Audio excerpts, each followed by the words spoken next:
Saudara, aksi cepat tanggap atau ACT Aceh saat ini terus menerima sumbangan dari masyarakat dan para mahasiswa untuk kemudian disalurkan ke korban yang terdampak bencana alam di Nusa Tenggara Timur.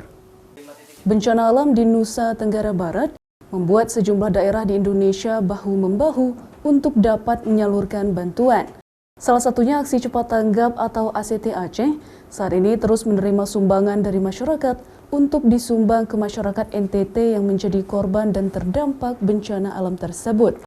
Selain sumbangan yang dikirimkan melalui daring ke rekening, sejumlah mahasiswa dari sejumlah universitas juga terlihat menyerahkan hasil penggalangan dana dan sumbangan masyarakat kepada tim ACT. Saat ini tim dari aksi cepat tanggap terus melakukan perhitungan dan kemudian sumbangan tersebut akan distor dan dikirimkan langsung kepada perwakilan ACT di NTT untuk diberikan kepada masyarakat baik berupa uang serta kebutuhan lainnya.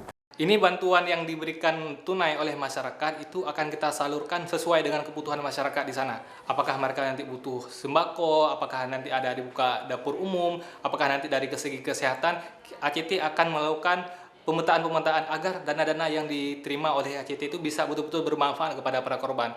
Saat ini dari hasil perhitungan sementara, donasi yang telah terkumpul sebesar 50 juta lebih dan diprediksi akan semakin meningkat. Bagi masyarakat yang ingin menyumbangkan atau berdonasi, juga bisa langsung ke kantor ACT maupun via lainnya. Syahril, Kompas TV, Banda Aceh.